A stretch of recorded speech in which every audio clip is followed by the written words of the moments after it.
Open the White Book, and you expect comfort. You expect clean lines of ink, noble names, perfect vows, a tidy parade of heroes in white. But the first thing the book really gives you is silence, because the Kingsguard wasn't born from celebration.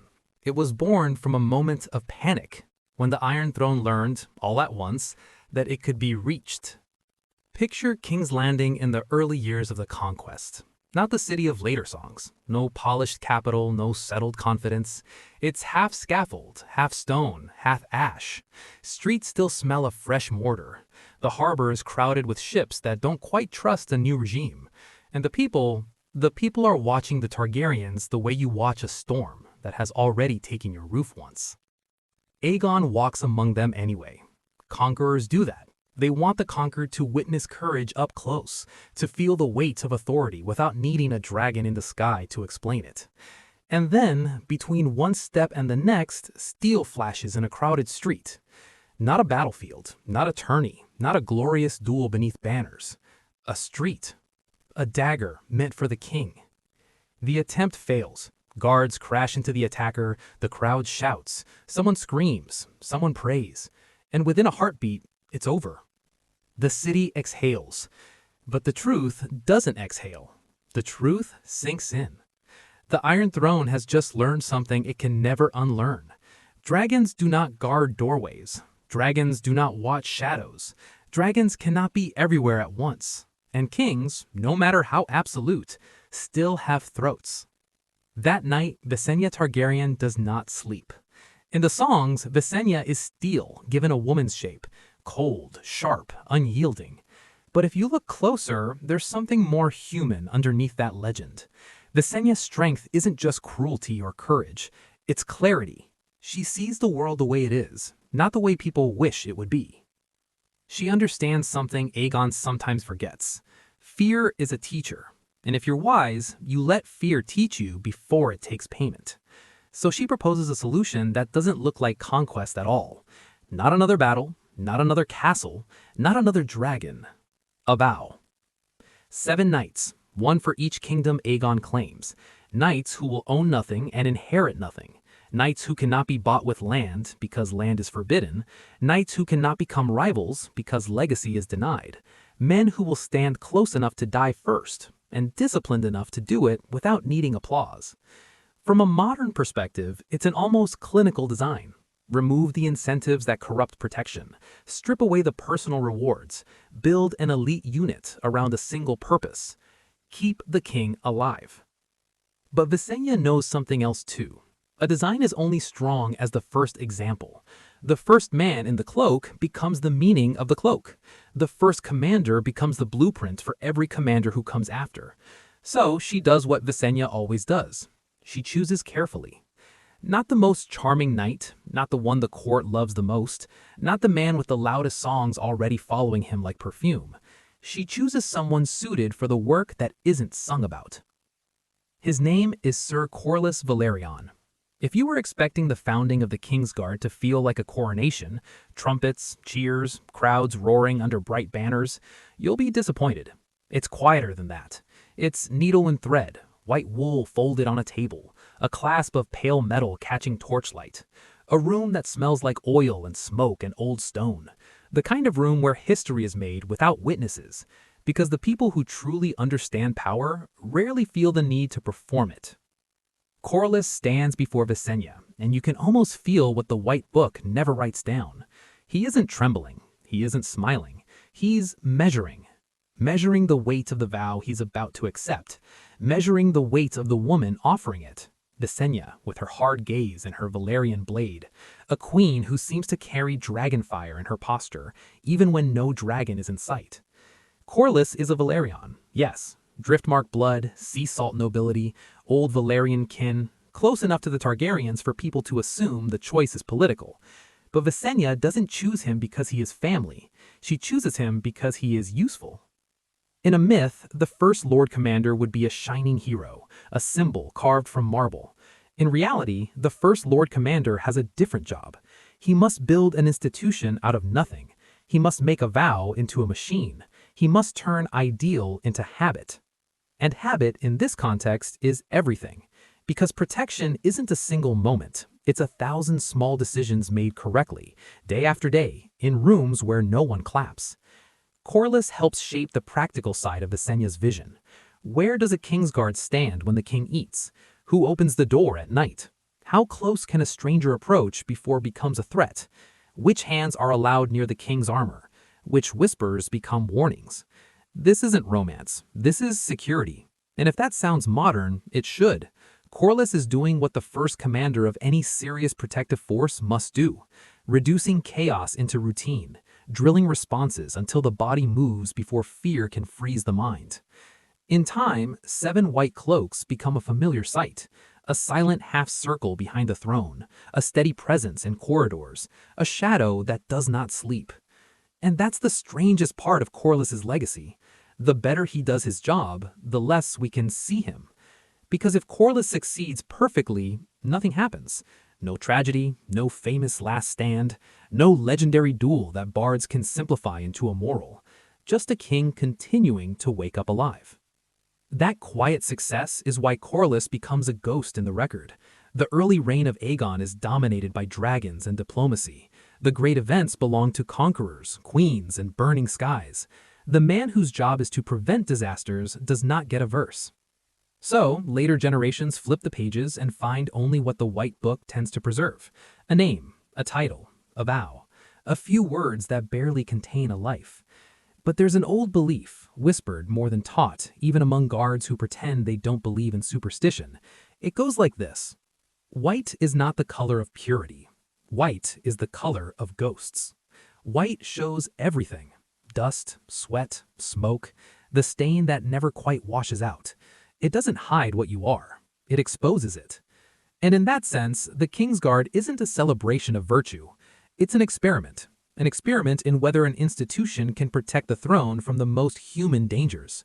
Fear, ambition, resentment, and the sudden decision of a stranger in a narrow street. Corlys becomes the first white shadow behind the throne, the first proof that power can be guarded not only with dragons, but with discipline, with structure, with men who agree to disappear so the crown can endure.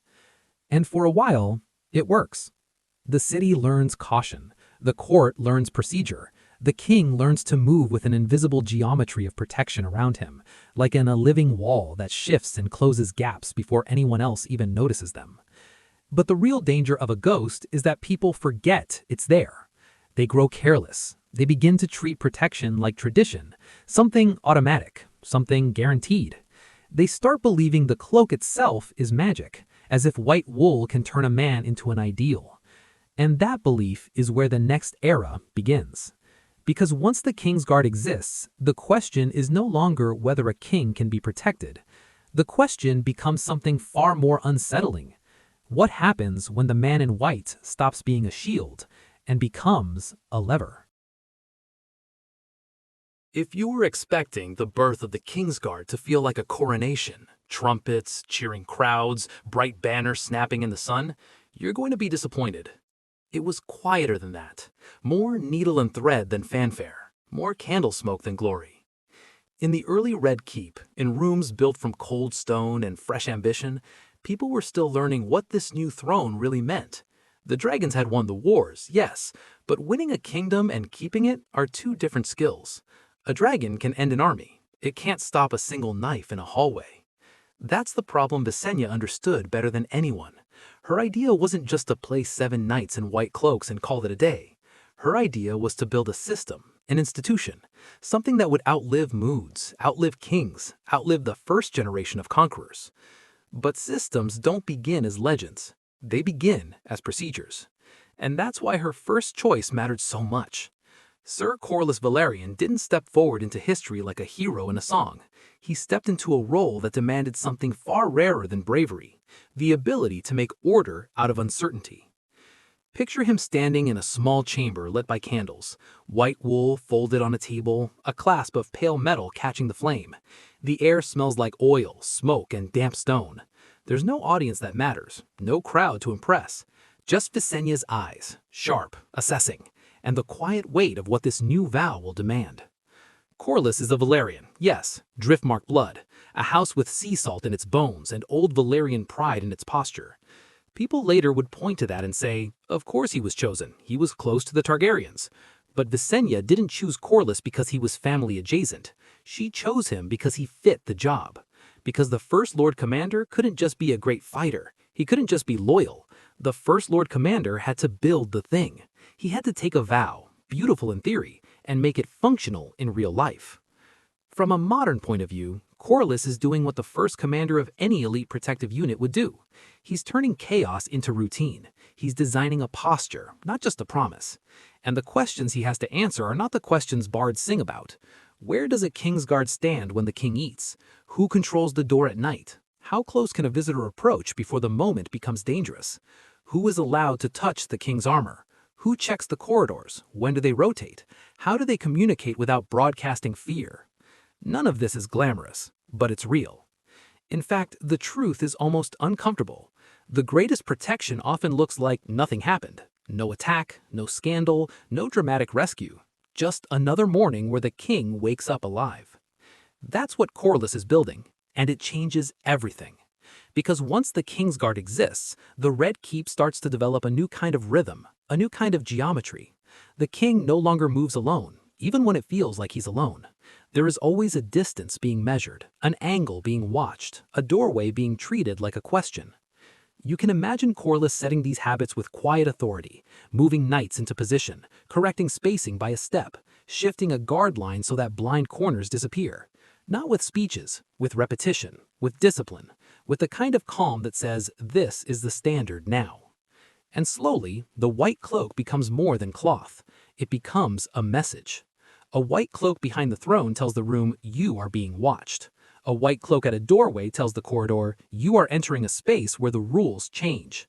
A white cloak on the city streets tells the crowd, the crown is not only powerful, the crown is protected.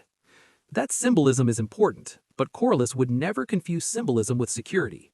Symbols can persuade people to behave, but the wrong person won't be persuaded. The wrong person will be patient. So Corlys builds the Kingsguard to deal with the wrong person.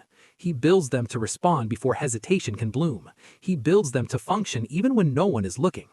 Which is exactly why Corlys becomes such a strange figure in history. He is present in the most important rooms in the realm. He stands close enough to hear secrets that would break dynasties. He watches faces that later generations argue over for centuries. And yet, when you go searching for his grand story, you find almost nothing. That silence isn't an accident. It's the result. Because Corlys's job isn't to create a moment people remember. His job is to prevent the moment people would never recover from. If Corlys succeeds, the assassination never reaches the king. The poison never touches the cup. The blade never clears the scabbard. The threat ends before anyone can name it. How do you write a song about that? You don't. You turn the page. That's why the earliest Kingsguard often feel like shadows in the record. They move through history behind the famous figures, kings, queens, warlords, dragon riders, while the chroniclers focus on the spectacle. But the Kingsguard's true work is not spectacle. It is presence. And presence is hard to record because it's measured in what didn't happen. There's a superstition, half joke, half truth, that fits Corlys perfectly. It's whispered in guard rooms and corridors by men who pretend they don't believe in old tales. They say white isn't the color of purity. White is the color of ghosts. Because white doesn't hide anything. White shows everything. Dust, smoke, sweat, stains. You can't pretend you're clean when you wear white through real work. You can't pretend you're untouched by the world you protect. And in a way, that's the point. A Kingsguard is meant to be seen and overlooked at the same time. A human warning sign that stands still until it suddenly doesn't.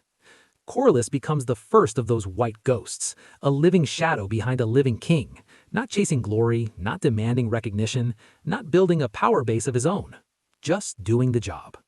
And here's the cruel twist. The better he does it, the more invisible he becomes to the world. Because people don't celebrate prevention. They celebrate survival after disaster. They celebrate the duel, the rescue, the last-second triumph. They don't celebrate the quiet professionalism that made sure the last-second moment never came. That's why Corlys's legacy feels like a blank space you can't quite fill in. It's also why it's so important. Because Corlys doesn't just protect a king. He defines what the Kingsguard is supposed to be at its purest: loyalty without ambition, skill without performance, service without demanding the spotlight. But the moment you build an institution like that, you introduce a new danger. Not a knife in the street, a knife inside the idea. Because once the Kingsguard becomes tradition, once people start seeing white cloaks as part of the furniture of power, something shifts in the realm's imagination. The court begins to believe the cloak itself creates virtue. The people begin to believe a man in white must be right. The king begins to believe protection is automatic. And that's when ghosts become dangerous. Not because they attack, but because people stop fearing the dark. Corliss's era is the Kingsguard as design, security as architecture, not drama. The kind of foundation you only notice when it cracks. And it won't crack today, not in this chapter. For now, the king keeps waking up alive. For now, the doors keep closing on time. For now, the white cloaks hold their silent line behind the throne. But history doesn't stay quiet forever. Sooner or later, the Kingsguard will produce a man who doesn't want to be a ghost, a man who doesn't treat the white cloak as restraint, but like power, a man who will prove that a Kingsguard can do far more than protect the king. He can move the realm. And when that happens, the question won't be, can the throne be guarded? The question will be far darker. What happens when the guard decides what the throne should be? Criston Cole's story starts in the space Westeros pretends doesn't matter. Not in a throne room, not in a great hall lined with banners, not even in a noble nursery where a child grows up surrounded by swords that have been in the family longer than anyone can remember. It starts at Blackhaven in the Stormlands, under hard skies and harder expectations, with a young man who has a name, but not the kind of name that opens doors on its own. Criston is the son of a steward, close enough to knighthood to see it up close, far enough from power to understand one brutal truth early.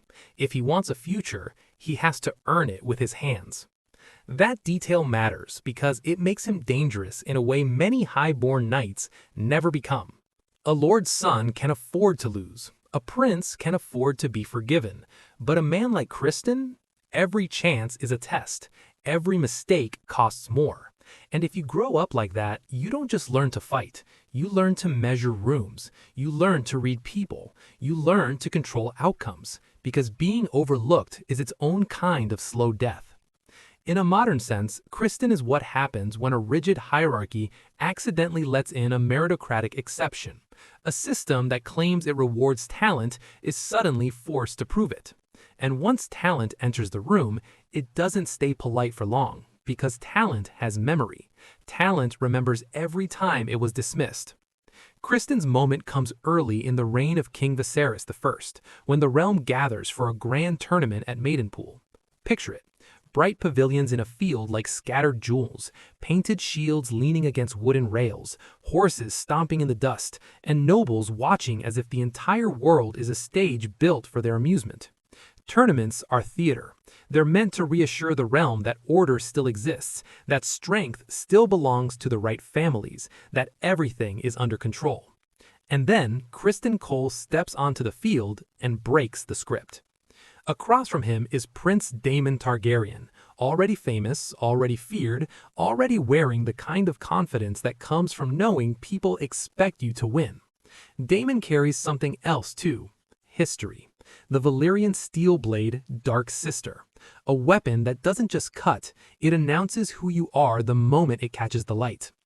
Criston doesn't have that. He doesn't have an ancient sword or a crowd that's already in love with his name. He has a shield and a morning star.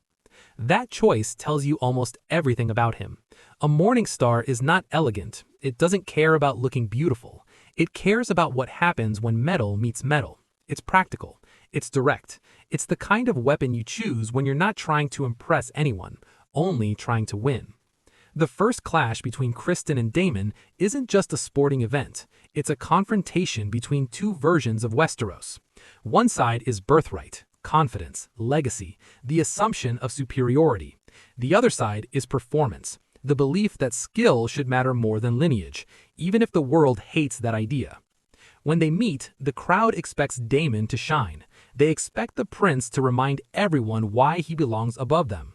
Instead, Kristen forces the realm to watch something it doesn't like admitting. Titles don't swing swords. People do. In the joust, Kristen unhorses Daemon, not with luck, not with a fluke, with timing and control, doing the small things right at speed, in armor, on a pounding horse when one mistake can break you. And as if that's not enough, when the melee comes, Kristen does something that turns heads across the field. He collides with Daemon again, this time in the chaos where prestige usually protects princes. And Kristen knocks Dark Sister out of Daemon's hand. Think about the symbolism of that moment. A simple, brutal truth made visible. A legendary blade can be separated from its owner. A prince can be made ordinary for a heartbeat. The realm can see all at once that greatness is not guaranteed by blood. From a modern point of view, this is the moment an institution begins to get nervous, because the court loves a winner, until the winner isn't one of theirs. Then admiration curdles into discomfort. People cheer, but you can feel them recalculating. Who is this man, and what does it mean if he can do that to a prince? Kristen's victories keep stacking up. He defeats men who will later wear white cloaks themselves. By the end of the day, he isn't just good, he's undeniable. And denial is what the highborn class depends on. Now, here's where the story becomes truly dangerous, because the battlefield is only half of what Kristen wins that day. The other half is attention. Princess Rhaenyra Targaryen is watching, not as a child dazzled by pageantry, but as a young heir learning what power requires. She sees something rare, a man who doesn't smile for approval, who doesn't act like he's grateful just to be near greatness, a man who looks like he was built to stand between her and a threat without needing to be told twice. Soon after, Kristen is named her sworn shield. In paper, it's a position of honor. In reality, it's something more. Intimate and more volatile. A sworn shield doesn't just guard your body. He shares your space. He learns your rhythms. He sees you when you're tired, afraid, angry, and trying not to show it. That kind of proximity creates trust fast. It also creates rumors faster. Courts are machines that manufacture stories. They can turn a glance into a scandal. They can turn an innocent closeness into a weapon. And once those stories exist, they start shaping behavior, even if they're not true. Kristen, meanwhile, is walking straight into the center of the realm's most flammable problem, succession. Not because he wants politics, not yet, but because the heir to the throne is a political storm waiting for a spark, and he has just been assigned to stand at the eye of it. Then, unbelievably quickly, he rises again. Kristen is appointed to the Kingsguard at a young age, about 23 in the year 105 after Aegon's conquest. That's early, that's rare. Kingsguard aren't chosen for potential, they're chosen because they're already elite. And Kristen has become elite in the one way the realm can't argue with for long. He's done it in front of everyone.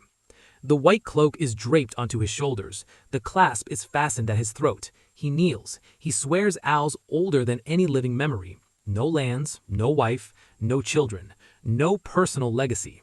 From the outside, it looks like a pure reward, a rise from near nothing into the most revered order in the Seven Kingdoms.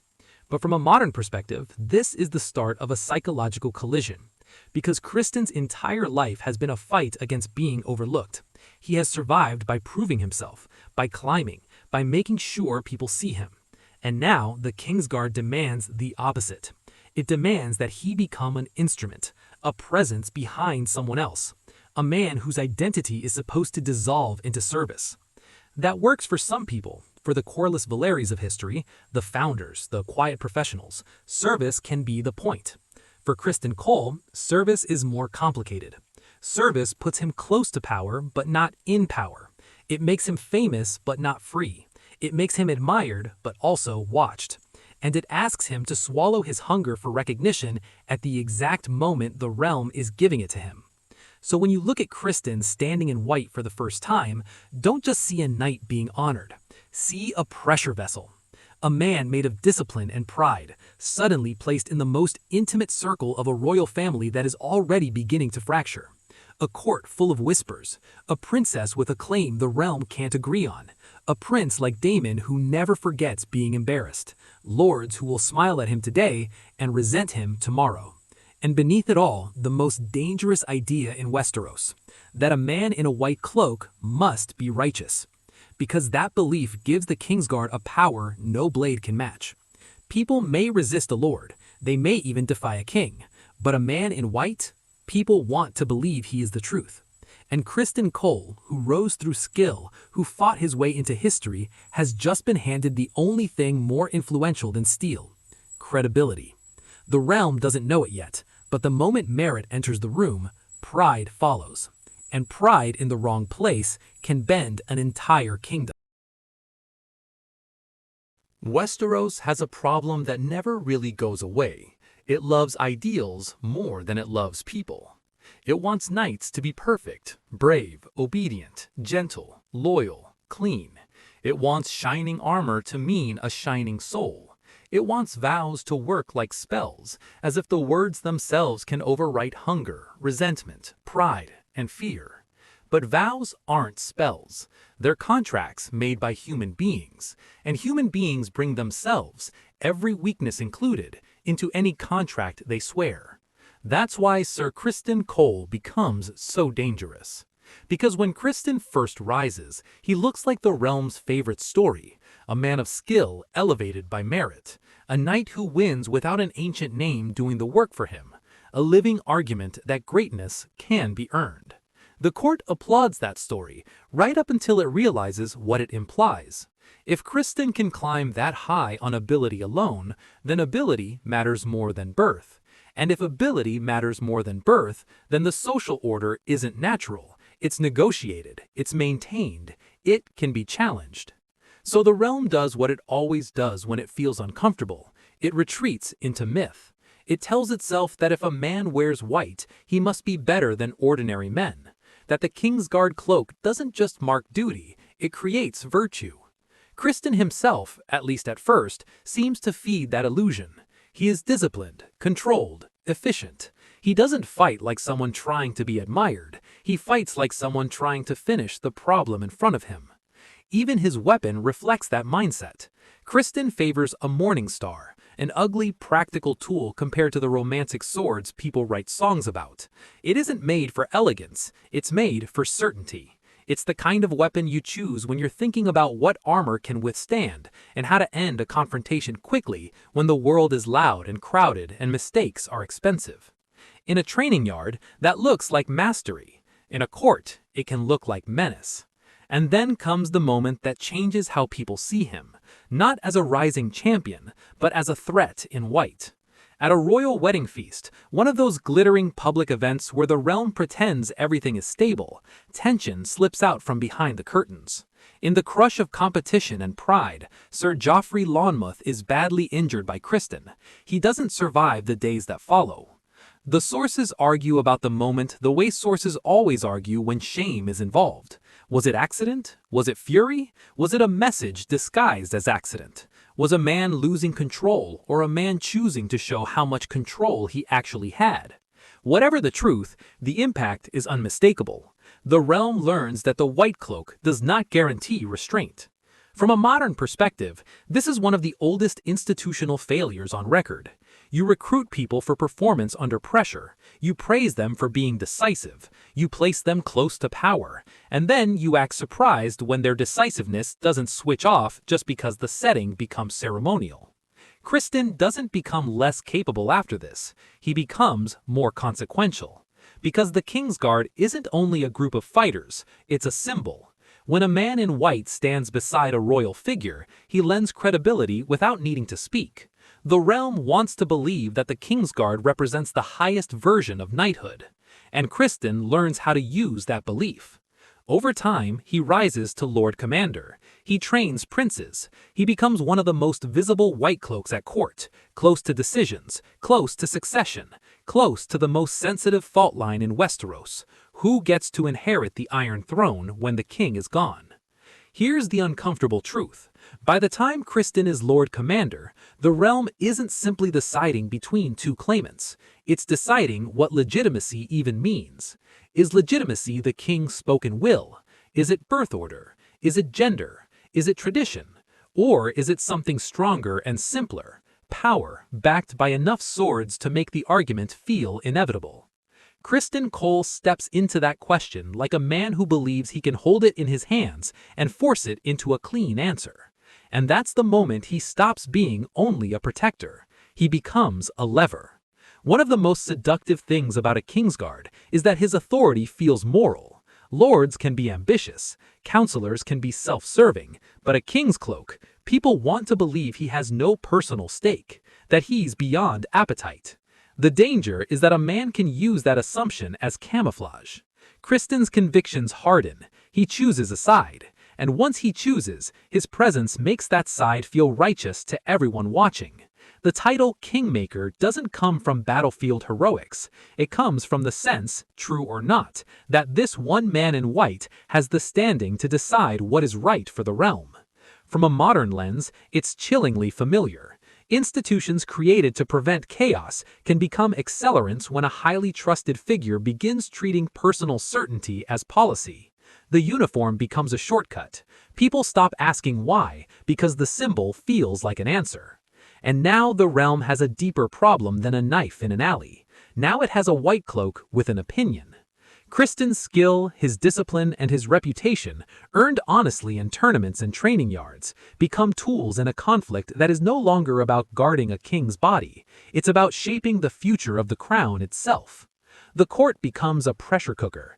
Every private conversation feels like a dagger wrapped in silk. Every public ceremony becomes a test of who controls the story. And under that pressure, the Kingsguard, the order meant to stand above politics, finds itself dragged directly into the center of politics. That's where Kristen belongs, whether he admits it or not. Because for a man who rose by merit, the worst torture isn't pain. It's helplessness. It's being told to stand still and accept the decisions of people who were born above him. It's being close to power, but never holding it. So he reaches for influence the only way he can, through the credibility of the cloak and the discipline of the role. He becomes the kind of man that doesn't need to shout. He only needs to stand in the right place at the right time. And that's why this part of Kristen's story matters so much. Not because it's the most dramatic, not because it's the most violent, but because it reveals the exact weakness in the Kingsguard as an institution. The Kingsguard was designed by Visenya, by Corlys Vallari, by the original Oath, to strip away ambition, no lands, no titles, no heirs, no private power base. But the vow can't remove a man's inner life. It can't erase pride. It can't erase resentment. It can't erase the hunger to matter. All it can do is hide those things beneath a cloak so bright that everyone assumes it must be clean. And once that assumption becomes common, the realm becomes easier to manipulate. So when Kristen moves through the halls now, white cloak sweeping behind him, clasps shining at his throat, people don't see a man wrestling with his own impulses. They see certainty. They see the illusion of moral authority. They see the Kingsguard, as if the order itself has stepped forward. That's why he's effective, and that's why he's terrifying. Because if a lord makes a political move, you can accuse him of ambition. If a counselor schemes, you can call it self-interest. But if the man in white makes the move, the realm is tempted to call it duty. That temptation is the trap. And by the end of this chapter, you can feel the storm gathering. The court's smiles get tighter. The whispers grow sharper. The succession question stops being theoretical and starts becoming operational. People aren't just arguing about who should rule. They're preparing for what happens when the argument fails. Kristen Cole stands at the center of that preparation, not as the perfect knight of the songs, as the proof that a perfect knight doesn't exist. Only men do. Men with skills, men with wounds, men with loyalties that can become weapons, men whose choices can tilt the realm, because the realm wants so badly to believe the cloak makes them holy. And once that assumption becomes common, the next crisis doesn't need a dragon to begin. It only needs a white cloak to take one step forward. Kristen Cole's story doesn't end the way songs would want it to. There's no perfect circle to it, no clean duel at sunrise, no elegant last exchange of words that makes the crowd fall silent and the bards start writing. It ends the way campaigns usually end for men who've been riding the edge of their own certainty for too long. It ends in exhaustion. By the time Kristen reaches the butcher's ball, The war has already chewed through the kind of confidence that once carried him. The marches have been longer than the plans, the weather has been colder than the promises, supplies have thinned, messages arrive late if they arrive at all. Every road feels like it might turn into a trap. This is the version of war that never fits inside a heroic painting, mud that clings to boots, damp cloth that never fully dries, and the dull, constant weight of armor that feels heavier every hour because the body beneath it is getting lighter. Kristen's force is surrounded, not in a dramatic, cinematic ring of enemies that politely gives him space to make a speech, but in the more realistic way encirclement happens. Pressure from multiple directions, dwindling routes, scouts returning with the same grim news again and again. The land itself feels like it's narrowing. He can see what's coming, and to his credit, he tries to do the thing leaders almost never do when pride is involved. He offers terms. Spare his men and he will yield. It's not a glamorous offer. It's not the kind of moment that makes him look fearless. It's a practical attempt to save lives when the outcome is already leaning heavily against him. But the offer is refused, and in that refusal you can feel the reality of the world Kristen helped create. Because by this point, Kristen Cole is not merely a commander in the field, he is a symbol. He is the kingmaker. He is the white cloak that stepped into politics and never stepped back out again. If you're the enemy, accepting his surrender doesn't just end a clash, it risks leaving a living myth on the board. A myth can rally men, a myth can justify the next war, a myth can become a banner even when the cloth itself is torn. So they refuse, and then Kristen does what a man like him would do when the world rejects his attempt to control. He tries to turn chaos into a contest. He challenges opposing commanders to meet him directly, one-on-one, face-to-face, like the world is a tourney field and not a brutal system of numbers, distance, fatigue, and luck. It's such a human move, almost painfully so. Because it reveals what Kristen has always been at heart, a man shaped by measurable tests, a man who trusts outcomes he can see, a man who believes the cleanest form of judgment is skill against skill. But war does not owe you your preferred format. War is not obliged to give you a fair ending just because you want one. He is brought down by archers, not by a better swordsman, not by a legendary rival, not by some perfect mirror match that settles debates for centuries. By distance, by coordination, by the simple cold logic that if enough men put arrows into the air, even the most dangerous knight eventually runs out of space to stand. If you step back from the emotion of it, Kristen's death is almost the perfect commentary on his entire arc. Kristen rose in a world that was supposed to be about merit, skill, courage, performance, and for a long time that world rewarded him. He beat princes, he dominated the field, he earned the white cloak in front of everyone. But once he stepped from the lists into the machinery of power, the rules changed. The Kingsguard is an institution, and institutions are not the same as arenas. Institutions run on perception, on incentives, on who benefits when a certain story is believed. Kristen became powerful because he wore a symbol people wanted to trust, and in the end he dies because his enemies refuse to grant him the dignity of a symbol's ending. From a modern perspective, Kristen is a case study in what happens when a high-performing operator is placed into a role that requires emotional discipline and institutional restraint, and he brings personal certainty with him instead. He wasn't just good at fighting, he was good at winning. And winning can become its own addiction. It can become a world view.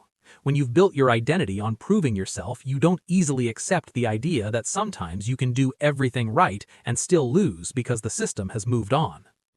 That's the part people miss when they argue about whether Kristen was a hero or a villain, a saint or a monster. Those labels are too easy. The real question is simpler and much more unsettling. How did a man sworn to guard the crown become a man who could move the crown? Kristen didn't invent ambition in the Kingsguard. Ambition has existed for as long as men have existed. What he proved, publicly, unmistakably, is that the Kingsguard's authority can be reinterpreted, that a white cloak can become political leverage, that duty can be used to justify choices the realm will bleed for. That lesson outlives him. Even after the butcher's ball, even after his body is gone, Kristen's shadow remains on the institution. Future courts remember him as a warning or as an example, depending on what they want. And that's another modern truth that Westeros teaches well. History becomes a weapon in the hands of people who didn't live it. Because when people look at Kristen, they don't just see a man, they see a precedent, and precedents are dangerous. The Kingsguard was created to keep a blade from reaching the king's throat in a city street. Kristen Cole showed the realm that a Kingsguard could reach much farther than a blade ever could. He could reach into succession, into policy, into the shape of the realm itself. And then, when the realm finally decides it has had enough, he is denied his ending he wants. No duel, no stage, no final test of skill. Just a hard lesson written in the oldest language of war: numbers, distance, and time.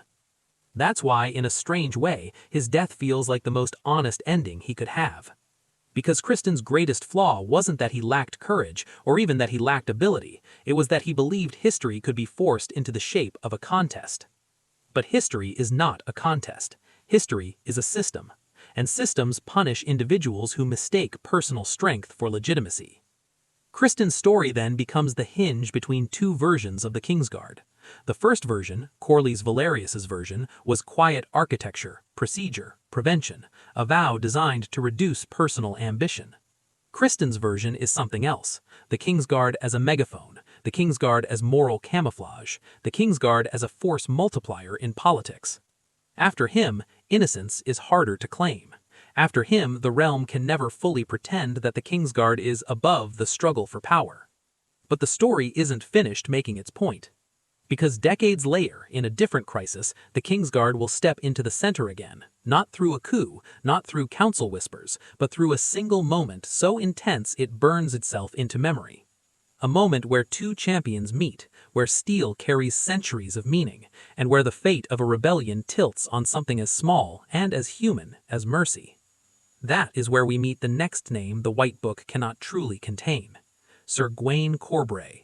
And his legend begins on a field that history will remember by its color: redgrass, where the realm's competing myths finally collide head-on, and one side learns that even the noblest instincts can be punished by timing. History has a cruel sense of timing. Just when the realm thinks it understands what the Kingsguard is for, after dragons, after succession crises, after the shock of seeing a white cloak used as a political instrument, Westeros drifts into a quieter, colder kind of danger. Not fire from the sky, not armies on the march, but doubt.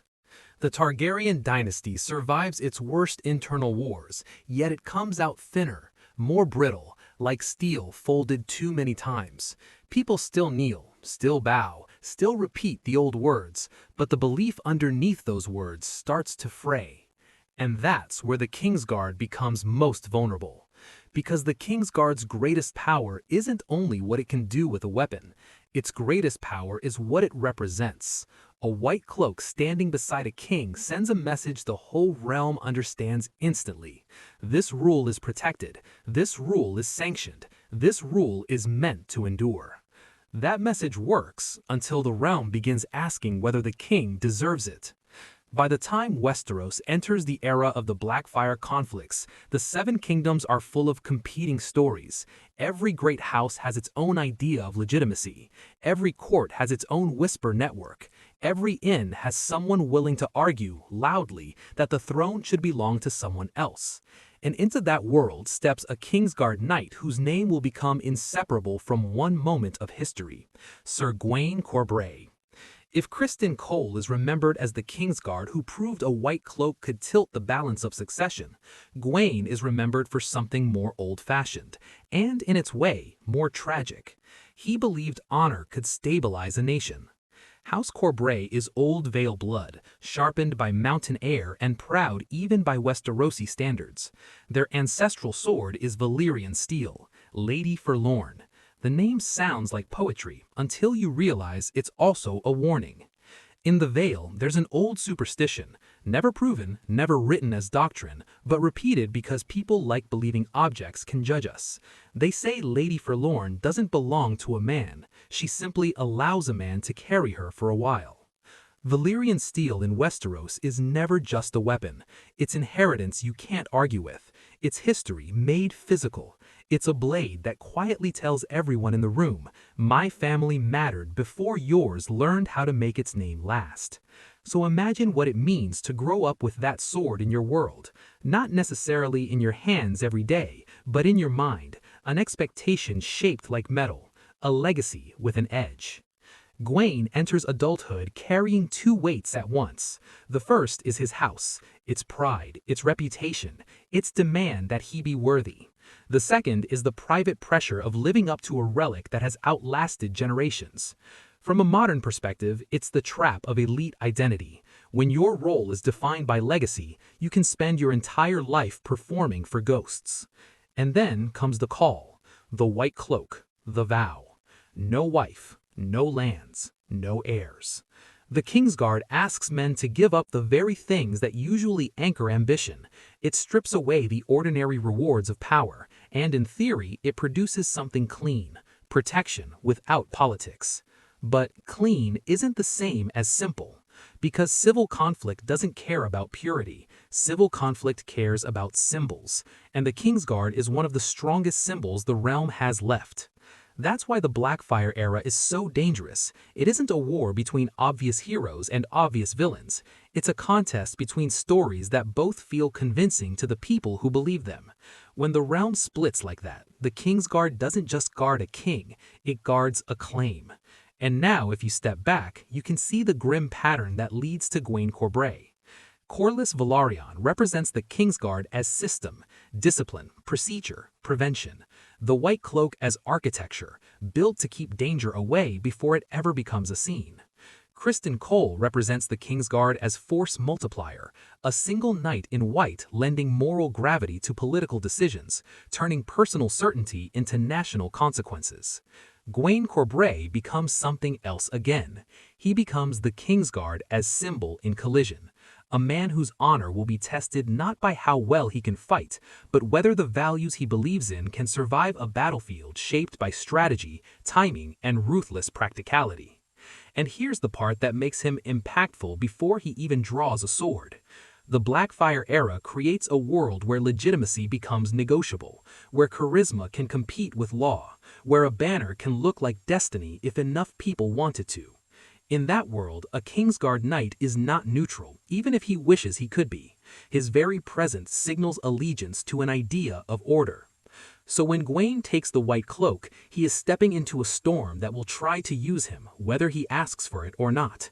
He becomes a reminder of what the crown wants the realm to believe, that there is still a center, that there is still a lawful line, that tradition still holds. But he also becomes a target, because symbols always do. And that's why his story doesn't begin with fanfare. It begins with preparation, with discipline, with the quiet routine of a man who believes that if he is honorable enough and steady enough, the realm might hold together. It's a beautiful belief. It's also a dangerous one. Because in civil wars, everyone believes they are defending the realm. Everyone believes their violence is justified by a higher purpose. Everyone believes the other side is the one breaking the world. When you put a Kingsguard into that environment, you're not just asking him to guard a king's body, you're asking him to guard the meaning of the crown. And meaning is harder to protect than flesh. So the White Book receives a new name, another entry, another line of ink that can't possibly contain the life behind it. Sir Gawain Corbray. A man tied to an ancient sword, a man wrapped in a sacred cloak, a man entering a period where the realm will argue for generations about what rightful even means, and ahead of him waits a field that will turn him into legend. A stretch of trampled grass and bitter wind where the realm's competing myths won't be debated in halls anymore. They'll be tested in full view of armies. They will call it the Red Grass Field, and it will remember everything. If the Dance of the Dragons was a family tearing itself in half, the Blackfire era is something colder than that. It's a kingdom debating whether blood is law or whether law is just a story people agree to repeat until they don't. By this point, the Targaryen dynasty is still sitting the Iron Throne, but it's not sitting comfortably. The realm has seen too much. Lords have learned that loyalty can be negotiated. Small folk have learned that crowns can change hands, and every generation carries the memory of the last one's mistakes like a scar that never fully fades. That's how you get a rebellion that feels, to many people, inevitable. Not because it's morally clear, not because one side is obviously right, but because both sides can tell a story strong enough to recruit belief. On one side stands King Daeron II, lawful, diplomatic, careful, more comfortable with treaties than tournaments, more interested in stability than spectacle. He ties the realm closer to Dorne through marriage and policy, and to some, that's wisdom. To others, it feels like surrender dressed as strategy. On the other side stands Daemon Blackfyre, handsome, charismatic, shaped like the hero from an older age. He carries himself like a man who expects the world to step aside, and he holds the one symbol that makes men's hearts speed up before their minds can catch up. Blackfyre, the Sword of Kings. That detail matters more than people like to admit. In Westeros, steel isn't only steel. A famous blade is an argument you can hold in your hand. When Daemon wears that sword, he doesn't just look dangerous, he looks destined. From a modern point of view, this is where civil wars become truly combustible. Institutions weaken and narratives take over. People stop asking, what does the law say, and start asking, who feels like the future? Once that shift happens, the system doesn't collapse all at once. It dissolves in 1,000 conversations, each one convincing someone that the old rules are optional. That's why the Blackfyre cause spreads. Traditionalists see Daemon and think, that is the warrior king we miss. Opportunists see him and think, that is a chance to renegotiate power. Bitter houses see an excuse to settle old scores under a new banner. Idealists see destiny. And destiny is the most persuasive currency there is, because you don't have to prove it, you only have to believe it loudly enough. So, the realm chooses sides. And the Kingsguard, by its nature, cannot stay neutral. A white cloak is sworn to the king on the throne. In an age where the very idea of the rightful king is being contested, that oath becomes a line drawn through the heart of the realm. This is how Sir Gawain Corbray ends up riding with the Loyalists, not as a politician and not as a grand strategist, but as a statement.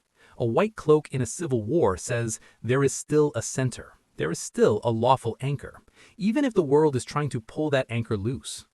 The armies finally converge at a place that seems almost designed for legend, the red grass field. It isn't just a battlefield, it's a stage, a wide, windswept meadow where banners can be seen from far away, and where the clash of two claims can feel, to everyone watching, like a judgment day. The Loyalist forces gather under experienced leadership, with the Vale strength in the vanguard and disciplined men holding the line. But there is another presence, quieter and colder, shaping the architecture of the Loyalist plan. Brynden Rivers, Bloodraven in the rumors, a realist in the practice. While others look for heroes, he looks for angles. While others dream of decisive duels, he thinks in timing and terrain. And that difference between myth and method is about to decide everything. When the battle begins, it doesn't start as a single dramatic moment. It starts the way real battles do. Pressure building, formations tightening, men trying not to show fear, horses sensing it anyway. Lines surge, pause, and surge again. And then, at the point where morale becomes more fragile than armor, Daemon Blackfyre drives forward. The Loyalist vanguard begins to give way. This is the hinge. This is the moment that makes or breaks an army, not because the fight is finished, but because belief is. Once the line buckles, men begin to imagine collapse, and once they imagine it, they start stepping as if it's already happening. That's when Gawain Corbray rides into the breach with reinforcements, not to chase glory, to restore shape. Because if the line breaks here, the king's cause may unravel everywhere. Castles don't fall only to battering rams, they fall to the moment everyone decides resistance is pointless. Gawain pushes towards the center of the pressure. He doesn't look for the safest route, he looks for the place where the battle is loudest, where a single strong push can change what men think is possible. And in that chaos, dust, banners, crushed grass, shouting mouths you can't hear over the roar of the field, he finds Daemon Blackfyre himself. Two champions meeting in the exact place the realm will remember. And suddenly, the war becomes smaller. It becomes personal. Not because it truly is, but because humans understand conflict best when it has faces. Daemon with Blackfyre, the sword that makes men call him king in their hearts. Gawain with Lady Forlorn, the Valyrian steel that carries the weight of old honor and old houses. Both blades, more than weapons, symbols, stories you can see. This is why people remember Redgrass the way they do. Because in that moment, Westeros isn't just watching soldiers move, it's watching two competing myths collide. Which story wins when the swords meet? Does the realm belong to the lawful king who keeps the peace, or to the warrior who looks like the songs? Does legitimacy come from vows and bloodlines, or from the kind of strength that makes men want to follow? The duel that follows will be written about for generations, but the most important thing right here, before the first exchange even lands, is simpler. Gawain Corbray has arrived at the moment the realm was about to tilt. He has refused to let collapse become contagious, and whether he wins or loses, whether he walks away whole or not, history is already turning around him. Because this is what impact looks like in the real world. Not perfection, not applause. Impact is showing up when the line is breaking and forcing the future to fight for every inch. People say the duel lasted nearly an hour. That detail matters because it tells you what kind of moment this was. Not a quick clash, not a clean storybook victory. It was endurance. Two men refusing to yield while the whole battle hung around them like weather. The red grass field was already loud with chaos, but when Gawain Corbray met Daemon Blackfire in the center of that storm, the noise changed. It tightened. Even soldiers who were still fighting nearby seemed to feel it, like the war itself had briefly narrowed down to a single question. Which claim is stronger when steel has to decide? Both men carried more than weapons. Daemon carried Blackfire, the sword of kings, a Valyrian blade that looked like destiny when it caught the light. He wore confidence the way some men wear armor, like it's natural, like it's inevitable. Gawain carried Lady Forlorn, the ancient sword of House Corbray, and he carried something else too, the White Cloak, that symbol of lawful order, of vows older than any living memory. In that moment, Gawain wasn't only a knight. He was the crown's statement made flesh. When the duel begins, it doesn't look like a brawl. It looks like skill meeting skill. The early exchanges are quick and clean, the kind of sharp, precise movement that comes from years of practice. Two blades meet, slide, separate, return. There's nothing wasted, no grand flourishes, just timing and control. There's an old superstition about Valyrian steel, that it sings. Steel doesn't sing, of course, but when a blade is forged with lost methods, folded and patterned like water, and swung with perfect technique, people hear what they are ready to hear. To the fearful, it's a scream. To the faithful, it's a hymn. To the men watching, it's proof that this isn't ordinary combat. This is a duel between arguments, two myths trying to overwrite each other in front of an audience that will repeat the story for generations.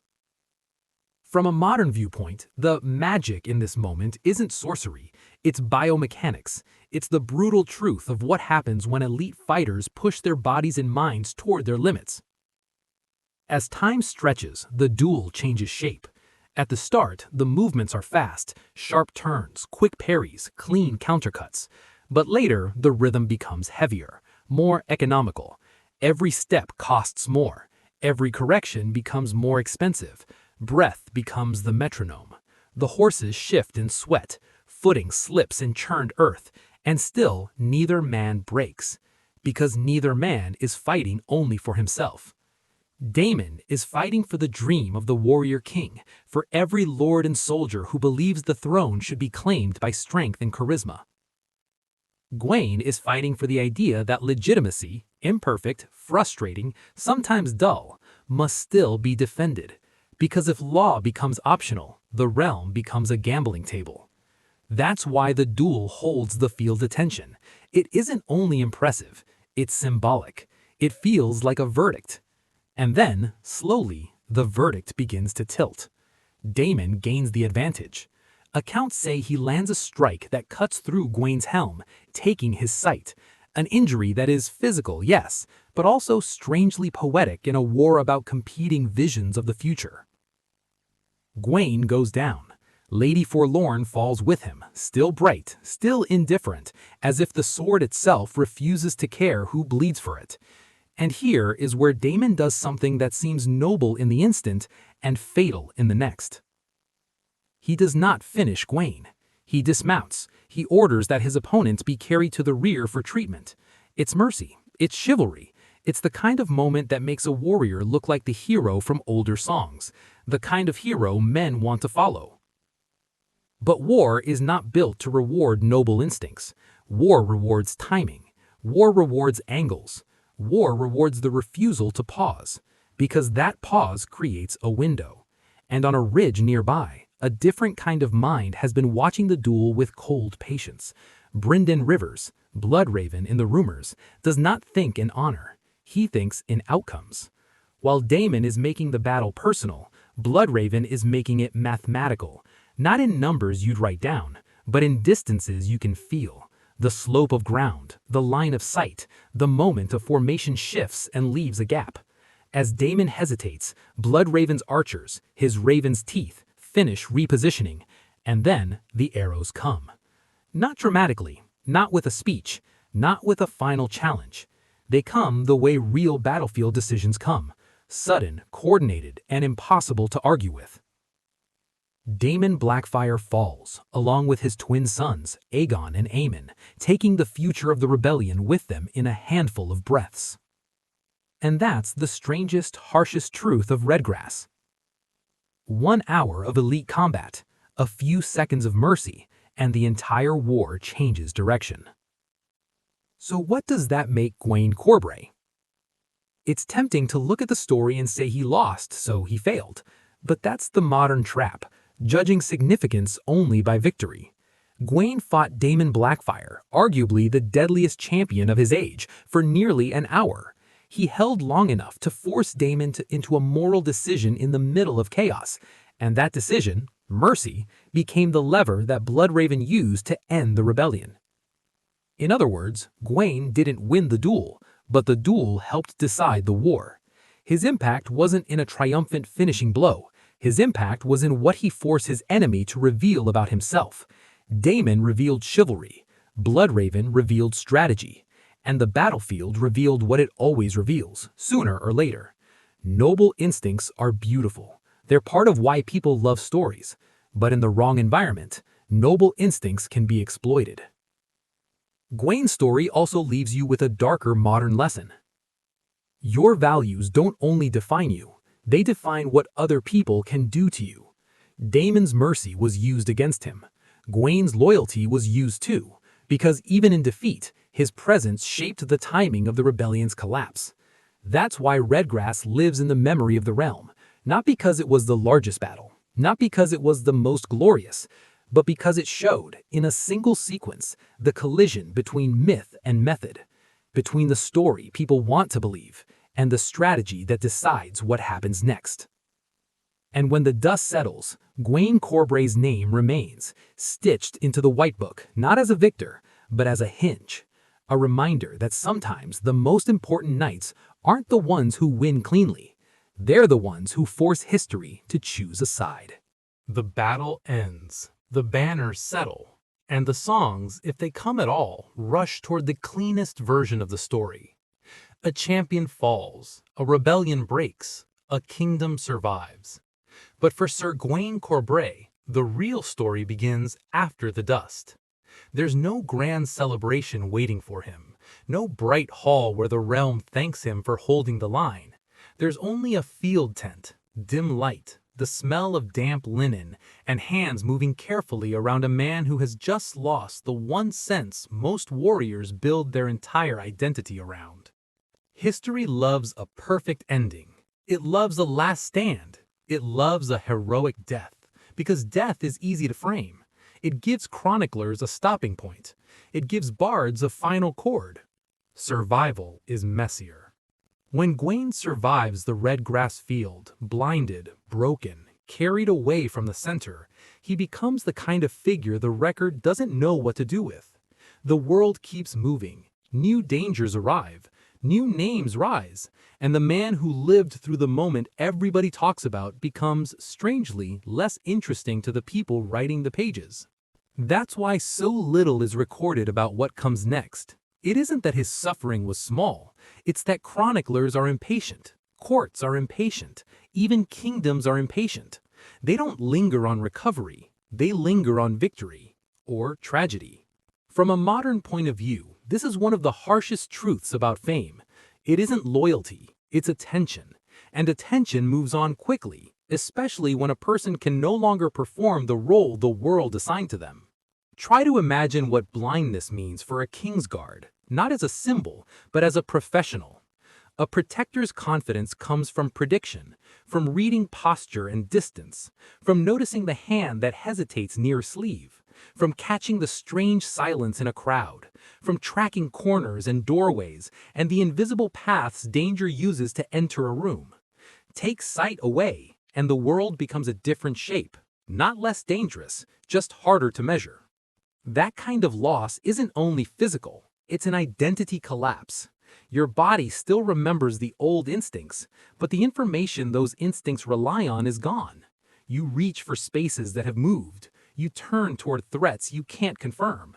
You realize slowly that you can't protect the king the way you used to, and no amount of pride can make that fact negotiable. So, the legendary duel that makes Gawain famous also forces him into a second battle, a quieter one, relearning how to stand in the world. The irony is almost cruel. On the red grass field, he becomes a myth because he refuses to yield. After the red grass field, he has to learn something even harder than refusal. He has to learn acceptance. And while Gawain is learning how to live in a damaged body, the realm is learning a different lesson from the same moment. Institutions learn from trauma, sometimes wisely, sometimes in ways that create new problems. After the Blackfire Rebellion, the Iron Throne becomes more suspicious, more focused on internal stability, more fearful of charismatic alternatives. The Crown learns to treat stories as threats, and the Kingsguard, once imagined as the purest expression of chivalry, begins to feel more like a security apparatus, not because the vows have changed, but because the environment has. When legitimacy becomes something people debate openly, the Crown stops trusting romance. It starts trusting control. That shift is part of Criston Cole's long shadow. Criston proved that a Kingsguard could be more than a shield. He could become a political actor, a kingmaker, a force that doesn't just protect the throne, but influences who sits it. After that, every White Cloak is watched differently, even an honorable one, even a quiet one. Even a man like Gawain, whose defining act was loyalty in battle, still exists in a world that has learned to fear what symbols can do. And here's where Gawain becomes, in his own way, a corrective image.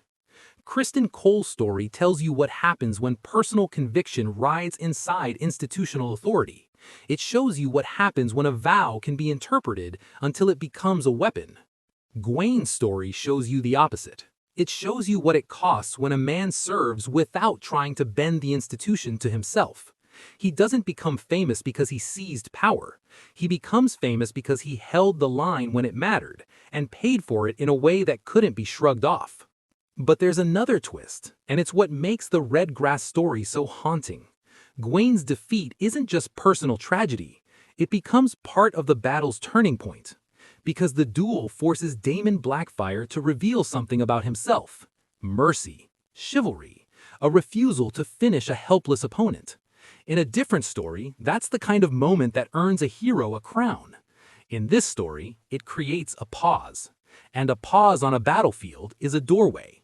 That's the window Bloodraven uses. That's the moment that allows disciplined archers to take the rebel cause out of the sky, so to speak, ending not only a man, but the myth of inevitability around him. So Gawain becomes a hinge in history, even in defeat. Not because he wanted to be, not because he planned it, but because he forced the strongest man in the field to slow down and act like a knight from the old songs. And strategy punished the songs. This is the modern lesson buried inside the epic. Your values don't just define you, they define what others can do to you. Daemon's chivalry is exploited. Gawain's loyalty is exploited. Not by villains twirling mustaches, but by people who understand that war doesn't reward virtue consistently. War rewards outcomes. And then, when it's all over, the realm does what it always does. It compresses complexity into something it can repeat.